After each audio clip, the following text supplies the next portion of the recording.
Oke, terima kasih Mas, hari ini sudah dikasih kesempatan untuk kita ngobrol-ngobrol ya. Kita punya channel profesi dan bisnis, teman-teman kita di YouTube juga sudah lumayan banyak, juga pengen belajar. Nah, hari ini kita sudah janjian, alhamdulillah. Kalau boleh kenalan dulu, namanya siapa Mas? Saya dengan Butut. Oh, Mas Butut. Ya, Butut Ranggono. Oh ya, Butut Ranggono. Berarti asalnya kalau nggak salah nuansa-nuansa Ya. nuansa Bali gitu ya. Ya. Saya biar umur saya Madiun. Madiun. Iya. Sudah berkeluarga Mas? Alhamdulillah sudah berkeluarga. Mas Putut ini kan bermain apa ya? Praktisi properti. Ya. Sudah berapa lama sih Mas sudah kecimpung di properti? Saya main properti dari 2006. 2006 dan 2022 berarti berapa tahun ya? 2006. Hampir 18 ya. 18 tahun. Iya. Baru 18 tahun. Kalau dulu sebelumnya kerja di mana Mas? Saya swasta. Ya, swasta. Saya dagang, saya ikut pameran-pameran, ya. Terus akhirnya tertarik untuk dunia properti. Saya kerja. Kalau mungkin gede kali ya Mas ya. Alhamdulillah. Ya. Untuk properti ini yang dijual apa saja sih Mas? Yang dijual banyak, ada kafe, ada ruko, ada apartemen, ada pergudangan, ada apa itu rumah, ya.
Kemudian untuk pricingnya Mas seperti apa sih Mas?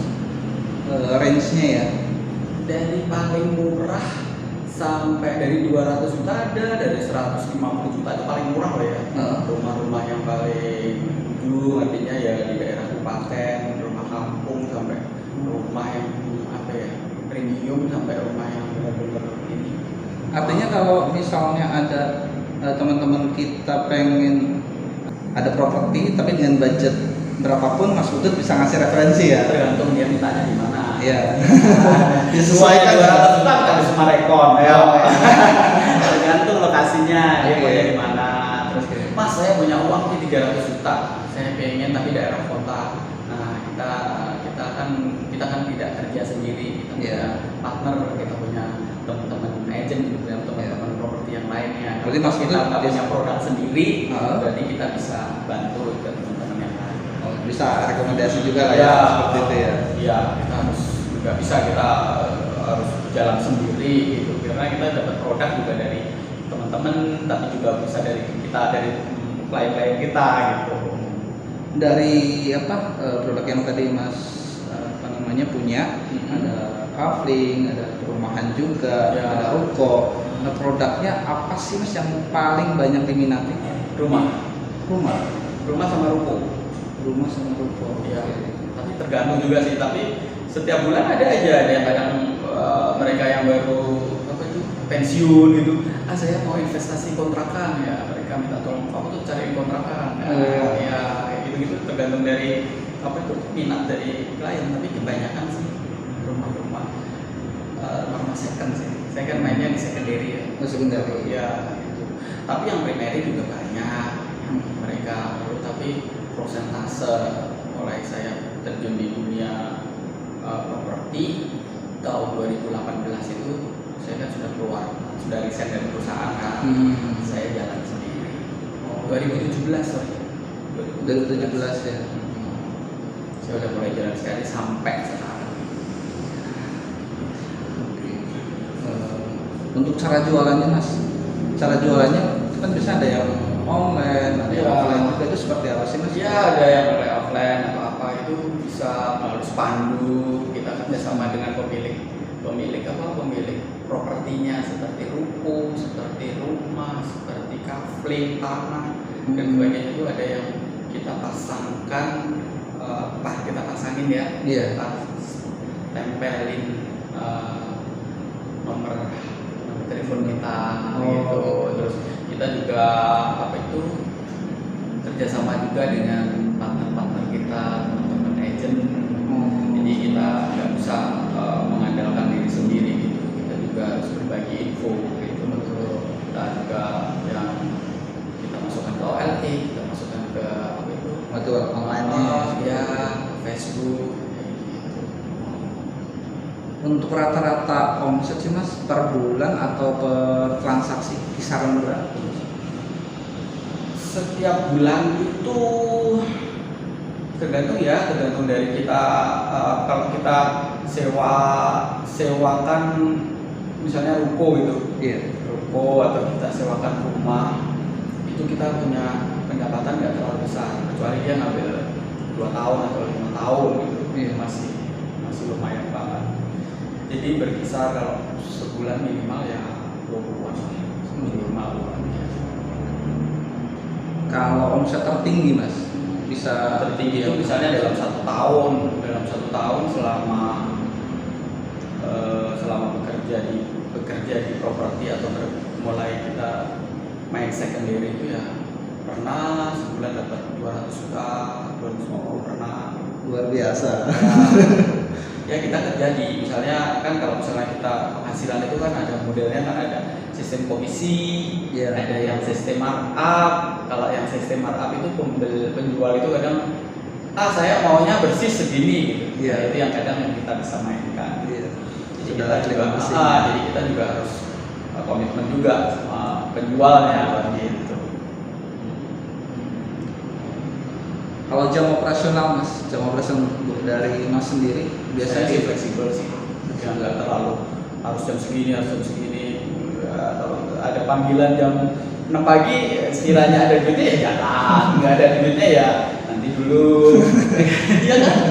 Kalau panggilan jam 8 ini kita mau survei, kita mau cek lokasi, kita mau ketemu orang, yang sekiranya memang prospek banget atau hot prospek banget ya udah priority.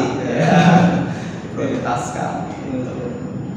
Kan dalam 1 tahun nih mas, biasanya ada momen-momen konsumen itu lebih banyak beli ya. Itu biasanya dari bulan Februari, Maret, April, Mei itu udah mulai bagus. Berarti dari nanti kalau sudah mulai November. Kenapa sih mas kalau di Februari mulai dari? Ya kalau di November ke Desember kan sudah mau tutup buku. Jadi kalau orang beli itu kan harus nunggu bayar pajak kan bisa keluar nanti baru bisa intip atau apa kan di bulan Februarinya itu. Jadi bulan Januari, bulan Desember. Kalau bulan Desember tahu sendiri orang liburan, Natalan, tahun baru dan semuanya. Karena tutup buku juga ya di Desember ya. Ya itu, kita tabungannya ya paling di sewa perpanjangan, terus perpanjangan sewa yang masuk dari bulan Januari gitu. Kita dapatnya dari situ. Kadang ada orang beli di bulan beli rumah atau itu nanti dia sudah kasih 30%-nya, jadi kita juga sudah bisa menikmati hasil kerja kita. Nanti dia mulai transaksi untuk akadnya di bulan Februari Maret gitu. Kalau kunci suksesnya mas sendiri bisa sudah berjalan dari 2017 ya hingga saat ini eksis gitu. Apalagi main sempet ya ada masa-masa pandemi juga ya mas. Itu gimana mas kunci suksesnya? Saya sih Bismillah aja. Kalau saya kalau muslim ya artinya saya sih Bismillah aja, yakin aja bahwa sebesar apapun kita berusaha, kalau Tuhan sudah memberikan jalan pasti ada jalannya. Dan alhamdulillah selama pandemi itu tetap aja berjalan dengan baik. Wah, alhamdulillah. Alhamdulillah, kan semua tergantung niat dan keyakinan kita. Apa saja sih Mas kalau boleh di-share ya yang sudah didapat dari hasil usaha Mas? Adalah alhamdulillah bisa dinikmati dengan keluarga. Oke. Adalah Dari mana sih Mas punya ide punya usaha sendiri yang jalankan sampai saat ini, dan kalau bisa dibilang Mas sangat menikmatinya ya dengan posisi. ya, pekerjaan apapun kalau sudah didasari dengan senang itu akan berjalan dengan baik. Pekerjaan apapun kalau sudah didasari dengan nggak yakin dan nggak pede, itu pasti hasilnya juga tahu sendiri lah seperti apa. Ya, apapun itu pekerjaan kalau sudah disenangi dan sudah ahli atau disenangi dan juga sudah kita udah menikmati pekerjaan itu ya, semuanya akan berjalan dengan baik. Tapi kalau orang itu kalau senang biarpun ada masalah apapun, pasti ada solusi. Karena menjalaninya dengan ikhlas, dengan senang. Misalnya kita misalnya jual beli, terus tiba-tiba ada masalah di surat menyurat. Apapun kalau kita itu menjalankan dengan baik dan tahu solusinya, pasti semua berjalan dengan baik. Saran-saran Mas nih bagi pemula-pemula, mungkin anak-anak muda saat ini ya, yang pengen belajar mandiri, pengen membangun usaha sendiri, itu apa ya Mas? Ya kalau bagi pemula ya paling banyak adalah kalau kita tuh menebar ya. Nah, ya itu kita udah mulai, kita itu sudah memiliki database itu kita punya kontak personnya, baik itu perusahaan, baik itu keuangan, terus memperbanyak relasi, terus jangan terlalu besar kepala, artinya baru closing 2, closing 3 seakan-akan sudah paling pinter, sudah seakan-akan sudah paling hebat, paling itu, padahal ilmunya masih panjang gitu. Kalau kita main di properti semuanya harus dikuasai, nggak cuma separuh-paruh, mulai dari kita jual beli, mulai dari orang ngasih DP, mulai bikin kwitansi, mulai kita berhubungan dengan notaris, mulai kita berhubungan dengan perjanjian, itu kita harus benar-benar pahami. Jangan sampai kita cuma jual aja, bikin kwitansi nggak bisa. Iya, terus teknisnya harus paham setelah tanda jadi itu apa, setelah itu pengumpulannya data seperti apa, syarat-syaratnya apa, terus dibawa ke notaris itu pengennya seperti apa, cara bayarnya gimana, itu harus benar-benar dikuasai. Jangan kalau baru closing dan pas menemuin orang yang enak, alhamdulillah enak, tapi kalau orang menemuin orang yang jual ribet, yang beli ribet, waduh, apa itu? Bener itu yang paling itu. Karena konsumen kadang-kadang multi karakter ya Mas ya. Kan tidak semua orang itu baik semua. Kadang itu hal yang cuma beda 10.000 ataupun 100.000 ataupun 1 juta aja bisa batal loh. Makanya kita harus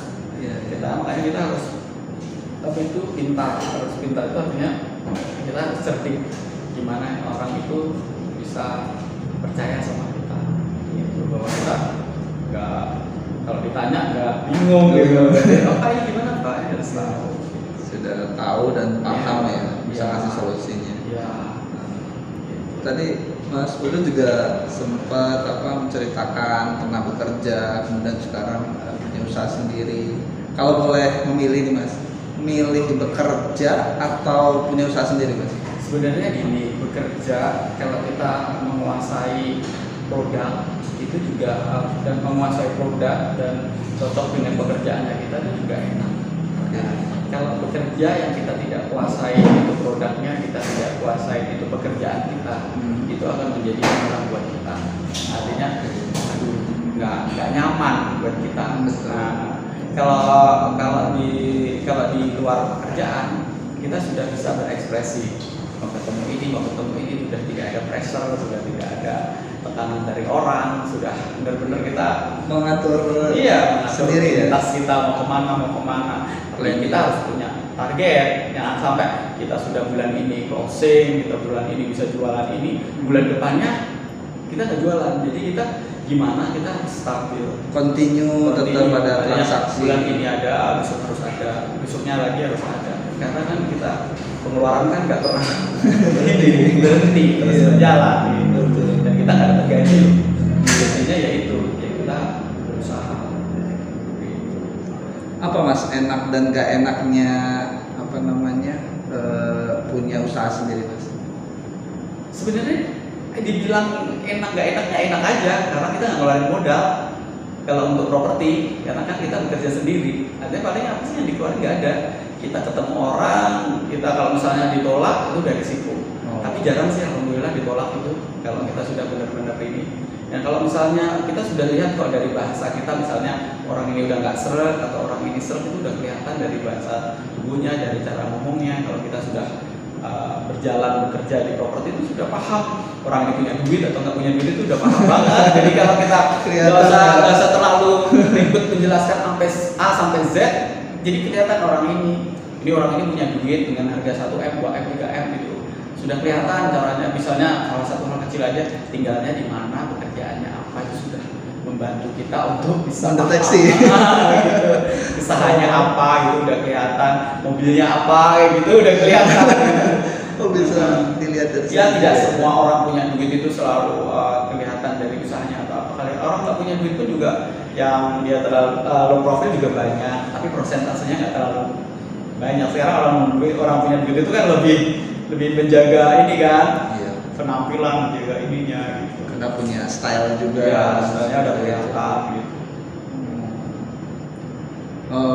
Berarti ini lanjut ke pertanyaan berikutnya, masih nyambung ya Mas? Ya. Berarti untuk pemula-pemula yang pengen belajar seperti itu, modalnya berapa nih Mas yang biar bisa menjalankan usaha seperti ini? Modal apa? Saya sih mereka ya modalnya itu kalau misalnya dia harus punya banyak teman properti, relasi, dia harus banyak belajar, dan dia juga harus banyak, misalnya dia harus yang difokuskan untuk saat ini apa, misalnya fokusnya di rumah. Nah, fokusnya di rumah itu dia harus punya listingan rumah itu untuk diiklankan, untuk dipromosikan, untuk ditawarkan. Itu nggak cuma 5 rumah, 6 rumah, 7 rumah. Nah, kalau kita cuma punya unit cuma tertentu aja, dan itu kita harus benar-benar pahami lokasinya, letaknya, harganya, pendekatan personal dengan yang punya rumah. Itu benar-benar nggak cuma, Bu bisa saya bantu jual, oh iya komisinya berapa Bu, kayak gitu-gitu. Enggak begitu. Kita harus pendekatan personalnya gimana, pemiliknya gimana. Jadi kalau kita sudah yakin bahwa itu bisa kita jual, pasti jalannya ada gitu. Tapi kalau kita cuma ngumpulin listingan tapi nggak tahu cara kerjanya, juga sama aja gitu. Jadi para pemula sebaiknya lebih enak itu belajar sama mereka yang sudah berpengalaman, jalan bareng, main ke tempatnya, ngajak ngobrol, ketemu atau nggak apa-apa. Pertama-pertama ada rasa canggung, rasa nggak enak. Lama-lama mereka welcome kok orang-orang yang ini sudah punya pengalaman itu. Mereka juga nggak ada yang kayak gitu yang sombong atau apa, insya Allah nggak ada.